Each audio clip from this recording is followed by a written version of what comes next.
الحمد للہ وکفا وسلام علی المرسلین والحمد للہ رب العالمین۔ ان فی خلق السماوات والارض واختلاف اللیل والنہار لآیات لأولی الالباب الذین یذکرون اللہ قیاما وقعودا وعلی جنوبہم۔ صدق اللہ العلی العظیم۔ میرے واجب الاحترام بھائیو دوستو، قرآن مقدس میں میرے رب نے، میرے مالک نے، میرے خالق نے فرمایا کہ علیکم الصیام کما کتب علی الذین من قبلکم لعلکم تتقون، کہ تم پر روزے فرض کیے گئے جیسا کہ پہلی امتوں پر روزے فرض کیے تھے تاکہ تم متقی بن جاؤ۔ اب تقوی کیا ہے؟ تقوی اللہ تعالیٰ کی ذات سے ایسے ڈرنا کہ جیسے کہ میرا محبوب مجھ سے روٹھ نہ جائے، مجھ سے چھن نہ جائے، لہٰذا وہ ہر طریقے سے ہر معاملے میں اپنے محبوب کا وہ خیال رکھتا ہے۔ یہ وہ ڈر، ایسا ڈر نہیں ہے کہ جس سے انسان معطل ہو جائے۔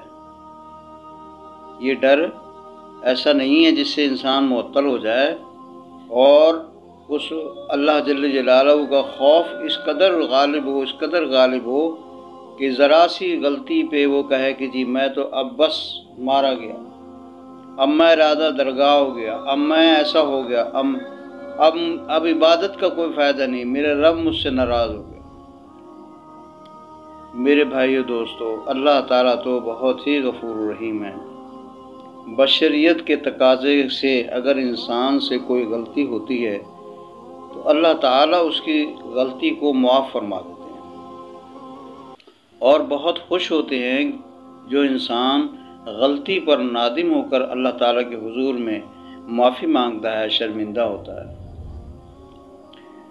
تو اللہ تعالیٰ کا تقوی اس انداز میں اختیار کرنا ہے کہ اللہ ہم سے روٹھ نہ جائیں، اللہ ہم سے ناراض نہ ہو جائیں، کوئی ایسے اعمال ہم سے سرزد نہ ہوں جس سے کہ اللہ ہم سے ناراض ہو جائیں۔ لہذا اللہ تعالیٰ کے جتنے بھی احکامات اترے ہیں ان سب پر وہ عمل کرنے کی پوری کوشش کرتا ہے۔ جتنا اس کا تقوی بڑھتا جاتا ہے وہ اعمال میں اتنا ہی زیادہ آگے بڑھتا چلا جاتا ہے۔ نبی پاک صلی اللہ علیہ وسلم کی اتباع میں اتنا ہی بڑھتا چلا جاتا ہے۔ حضور صلی اللہ علیہ وسلم کے ہر فرمان، ہر سنت کو وہ اپنے دل و جان سے محبت کے ساتھ اس پر عمل کرتا ہے، اپناتا ہے۔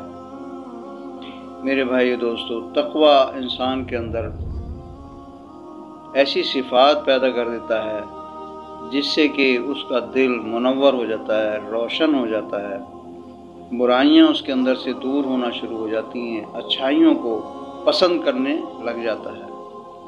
اللہ فرماتے ہیں اِنَّ أَكْرَمَكُمْ عِنْدَ اللَّهِ أَتْقَاكُمْ، میرے نزدیک عزت و شان والا وہ بندہ ہے، سب سے زیادہ عزت والا وہ ہے کہ جو مجھ سے ڈرتا ہو، میرا تقوی اختیار کر لو۔ تو میرے بھائیو دوستو، اس تقوی کے حصول کے لیے اللہ جل جلالہ نے قرآن مقدس میں فرمایا کہ روزہ جیسی دوسری امتوں پر ہم نے فرض کیا ہے، ایسے ہی آپ پر بھی روزہ فرض کیا گیا ہے تاکہ تم متقی بن جاؤ۔ تو رمضان شریف کے روزے آتے ہیں 30 دن کے، وہ فرض روزے ہیں۔ اس کے علاوہ مشائخ کرام ہمارے پیارے نبی صلی اللہ علیہ وسلم پیر و جمعرات کا روزہ رکھتے تھے، اس کے علاوہ ایام بیض کے روزے رکھتے تھے 13، 14، 15، اور اس کے علاوہ کثرت سے روزے رکھتے تھے۔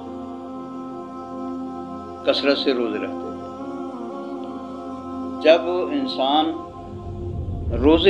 روزہ رکھتا ہے تو اس کا دل صاف مصفہ ہو جاتا ہے، میل کچیل اس کے دل سے اتر جاتی ہے۔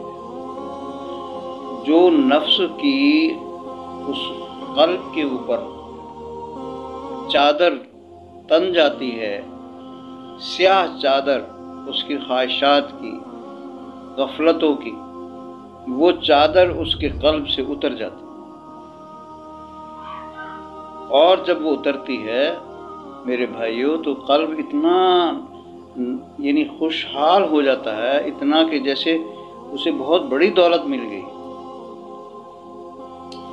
بہت خوش ہوتا ہے، بہت خوش ہوتا ہے، کیونکہ وہ چادر اس کے ذکر سے بھی کم نہیں ہو رہی، یعنی ہلکا پھلکا اثر پڑتا ہے یعنی، اور کثرت سے ذکر کریں، مواظبت کے ساتھ ذکر کریں اور بہت زیادہ ذکر کریں تو پھر جا کر کچھ نہ کچھ اثرات پڑتے ہیں۔ لیکن روزہ ایک ایسی نعمت ہے کہ یہ ایک ایسا ابر ہے، ایسا بادل ہے جس سے رحمت کی بارش ہوتی ہے، انسان کے قلب پر، روح پر رحمت کی بارش ہوتی ہے۔ یہ اس کی حقیقت ہے۔ جب اس روزے کے ذریعے سے انسان کے قلب پر، انسان کی روح اور باطن پر اللہ تعالیٰ کے انوارات کی بارش ہوتی ہے تو میرے بھائیوں وہ ظلمتیں، وہ اندھیریاں، وہ نفس اور شیطان کے جال سارے کے سارے اس سیلاب میں، اس نور کے سیلاب میں بہتے چلے جاتے ہیں اور انسان صاف شفاف مصفا ہو جاتا ہے۔ تو آج کے دور میں بھی ایسے لوگ ہیں۔ ابھی مجھے کل ایک دوست نے بتایا کہ ایک شخص ہے جو پورے مہینے روزے رکھتا ہے اور قرآن مجید کی تلاوت کرتا ہے، بس یہ اس کا کام ہے۔ عید بقرعید کے روزے جو ایام تشریق کے ہوتے ہیں اس کے علاوہ سارا سال روزہ۔ جس کو روزے کی حقیقت کا پتہ چل گیا میرے بھائیوں، وہ کبھی بھی روزہ نہیں چھوڑے گا۔ صحابہ کرام کثرت سے روزے رکھتے تھے، اولیاء کرام کثرت سے روزے رکھتے تھے، ہمارے تمام مرشدین روزے رکھتے ہیں اور رکھتے تھے۔ تو سب نے روزے کا اہتمام کہ یہ بہترین ذریعہ ہے انسان کی اصلاح کا اور انسان کے اندر صفائی کا، باطن کی صفائی کا، نورانیت کا بہت بڑا ذریعہ ہے۔ حدیث پاک میں آتا ہے کہ روزہ کی جزا میں خود دوں گا، یعنی جتنے اعمال ہیں ان سب کا وزن وہ ناپ تول کے ہے، 10 گنا ہے، 20 گنا ہے، 100 گنا ہے، 700 گنا ہے، لیکن اللہ فرماتے ہیں کہ اس کی جزا میں خود دوں گا، یعنی میں اپنی شان کے مطابق بے حساب اس کو ثواب دوں گا۔ اور دوسری حدیث پاک میں آتا ہے کہ روزے کی جزا میں خود ہوں، روزے کی جزا میں خود ہوں۔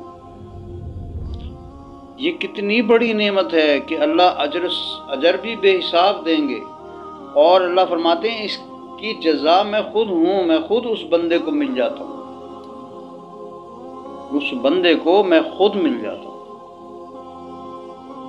تو میں اپنے سارے مریدین کو یہی بات کہتا ہوں کہ بھائیو، اب بھی مجلس میں جتنے بیٹھے ہیں سب کو، اور جو سن رہے ہیں اس بیان کو، ان سب کو بھی یہی میری عرض معروض ہوتی ہے کہ بھائیو، ہم اپنے نفس جو ہمارے باطن کو خراب کر رہا ہے، ہمارے دل دماغ کو، روح کو اور تمام وجود پہ برے اثرات ڈال رہا ہے، سیاہی کی چادر تان رہا ہے، وہ شیطان اس کا مددگار ہے۔ اگر ہم اس چادر کو، اس سیاہی کی چادر کو اتارنا چاہتے ہیں تو ہمیں روزوں کا اہتمام کرنا پڑے گا۔ اب کوئی وجہ تو تھی کہ جناب رسول پاک ہمارے پیارے نبی صلی اللہ علیہ وسلم کثرت سے روزہ رکھتے تھے، صحابہ کرام رضی اللہ تعالیٰ عنہ کثرت سے روزے رکھتے تھے، تمام اولیاء کرام ہمارے مرشدین سب کثرت سے روزے رکھتے تھے، تمام انبیاء علیہ السلام روزے رکھتے تھے۔ حضرت داؤد علیہ السلام ایک دن روزہ رکھتے تھے، ایک دن ناغہ کرتے تھے۔ یعنی روزے کی ایسی اہمیت ہے کہ اس سے چارہ نہیں ہے۔ سالک کو، اللہ سیکھنے والے کو، اللہ کے راستے میں چلنے والے کو روزے کے بغیر چارہ نہیں ہے۔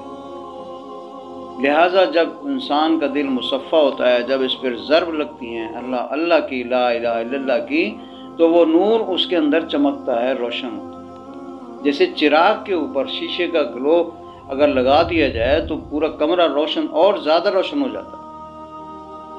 ایسے ہی انسان کا قلب جو ہے جب مصفہ ہو جاتا ہے، منور ہو جاتا ہے، تاریکیاں دور ہو جاتی ہیں، تو پھر اللہ کا جب ذکر ہوتا ہے، اس ذکر کی روشنی اتنی ہوتی ہے کہ اس کا دل بھی، دماغ بھی، اس کی روح بھی، پورا وجود منور اور روشن ہو جاتا ہے۔